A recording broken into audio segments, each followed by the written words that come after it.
In your first shadow cabinet as leader, would Ed Miliband be in that shadow cabinet? Liz? I don't know what Ed's going to be doing. Well, assuming he's an MP, so he's available to serve in a shadow cabinet. No. Would you ask him?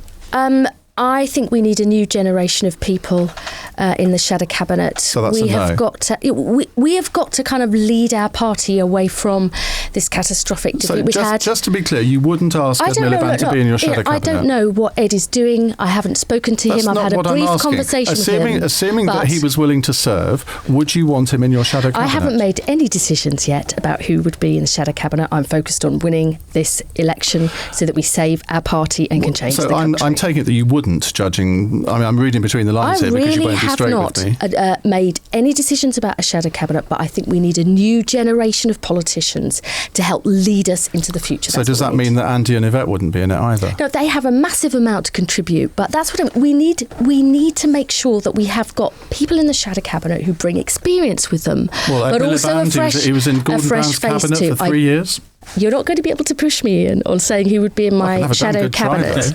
Of course you're going to try. That is your job. Yet, Andy, because you're that is your job, but I'm not going to fall into that trap. Jeremy, what would your answer be? Yes or no? I would want Ed to be doing what Ed did very well, which was when he was Environment Secretary, dealing with climate change issues. So you want him to be Environment Secretary? I would want him to be very involved in those issues. Now, why can't you give an answer like that? He's got amazing abilities in that area. Because I have been honest in saying I haven't been giving out. Yes, I have. You must know whether you want a former leader of your party in your shadow cabinet. I have not made any decisions about a shadow cabinet yet, and I don't know what Ed wants to do in future. I know who I'd have in my shadow cabinet. I'm not even an MP. Oh, well, good. Who would that be then? You. Thanks very much, Ian.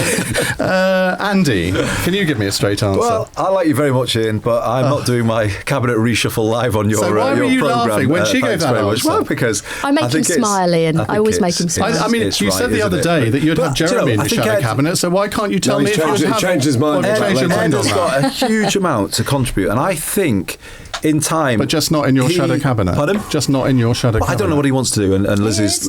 we don't know what Ed wants to do, but he's got a massive contribution to make, and in some ways, William Hague, in the same way, kind of made a contribution as leader, went away and then came back. I don't know what Ed wants to do, but I can imagine that he will play a big role in politics. Every Labour Party member or activist listening to this now or watching us at lbc.co.uk, I think they would like to know what kind of people you would want in your shadow cabinet. You told us on Sunday you wanted Jeremy Corbyn in your shadow cabinet. I didn't say that. You did say that because I was watching. Oh, you were joking?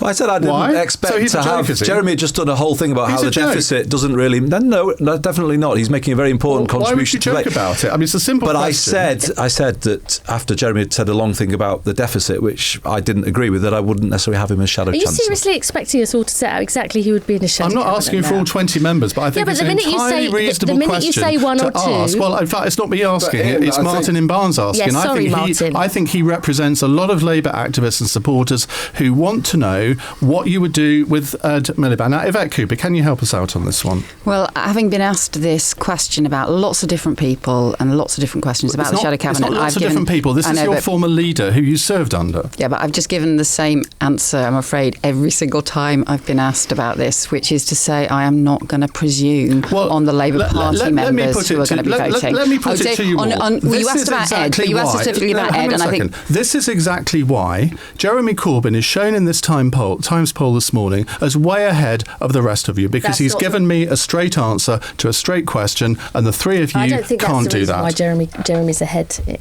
in the poll.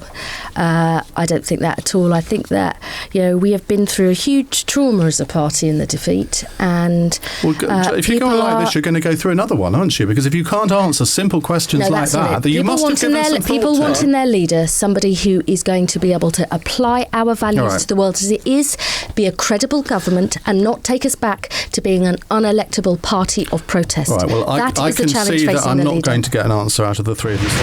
First of all, to Ken, who is in Luton. Boris. Good morning, Ken. The thing I've been worrying about is if they're going to run the trains 24 hours at the weekends. Yes. When are they going to do the maintenance?